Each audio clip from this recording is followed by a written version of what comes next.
ప్రత్యేక తెలంగాణ ఇస్తామని ఎన్నికల మేనిఫెస్టోలో పెట్టమని చెప్పి అడగటం జరిగింది. మేనిఫెస్టోలో ఏం పెట్టాలి, ఏం పెట్టగలుగుతామనేదంతా మా చేతుల్లో ఉంటుందా?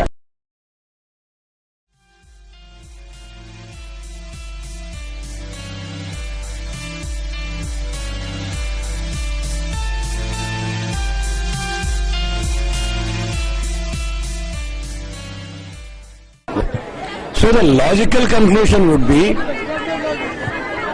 as and when Congress party comes to power, who will appoint, or the Congress party would appoint a States Reorganization Commission. That would be the logical conclusion.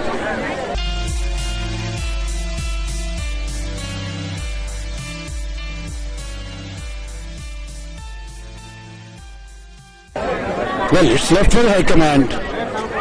మా వాళ్ళ యొక్క ఆలోచనలు కూడా చెప్తాను. ఎవరెవరు అయితే అడిగినారు, ఎవరెవరి యొక్క ఆలోచనలు, మా 41 మంది కాంగ్రెస్ పార్టీ శాసనసభ్యుల్లో ఎవరెవరు ఏ మేరకు అడుగుతున్నారు, ఎవరెవరు ఏ అడుగుతున్నారు అనే విషయాలన్నీ కూడా చెప్తాం హైకమాండ్ దృష్టికి. మాకు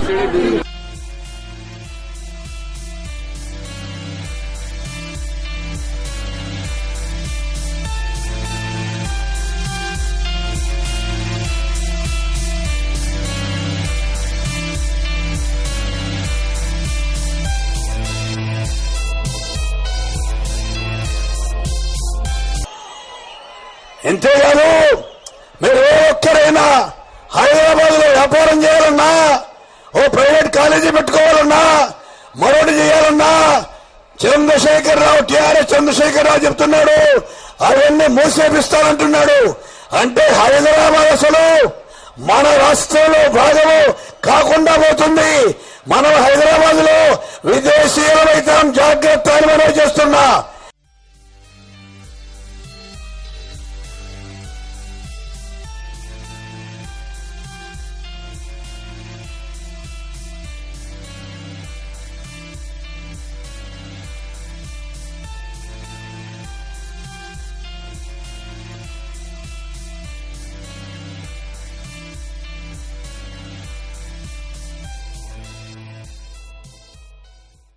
తేల్చడానికి అంత సులభమైన సమస్య అయితే ఎప్పుడో తేలుస్తామండి.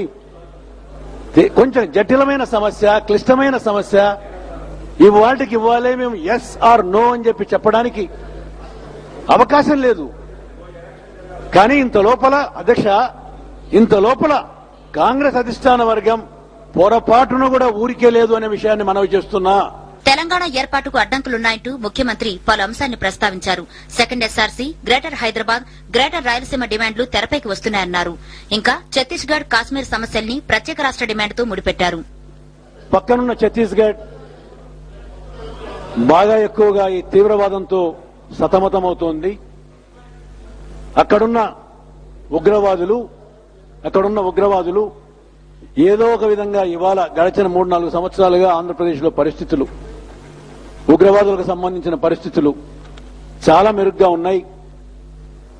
ఉగ్రవాదులు కూడా, నక్సలైట్లు కూడా ప్రత్యేకమైన తెలంగాణ రాష్ట్రాన్ని కావాలని చెప్పి వాళ్ళు అడుగుతున్నారు.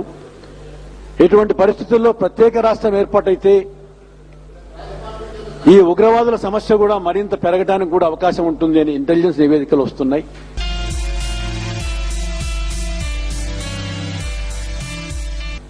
ఇవన్నీ కూడా ఆలోచన చేస్తున్నారు అధ్యక్ష.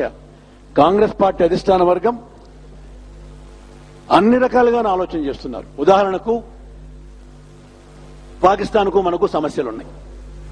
కాశ్మీర్ చాలా జటిలమైన సమస్య.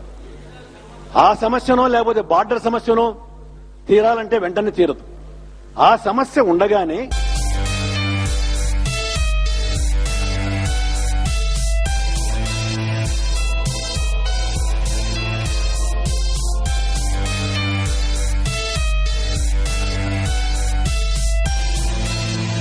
మీరు చేస్తున్న మోసాలకు తగిన మూల్యం చెల్లిస్తారు. మొత్తం కోస్తా ప్రజానికము, రాయలసీమ గాని ప్రతి ప్రాంతంలో ఉన్నటువంటి ప్రజలు ఏ విధంగా వీళ్ళు రోజుకో రకంగా ఆడుతూ ఉన్న విషయాలన్నీ కూడా తప్పనిసరిగా అన్ని ప్రాంతాలలో రాష్ట్రంలో you are the last chief minister of Congress. I'm telling you, Congress party మోసంలో పుట్టి మోసంలో పెరిగి మోసంలో కంటిన్యూ అవుతున్నటువంటి కాంగ్రెస్ పార్టీ ముఖ్యమంత్రి మీరు.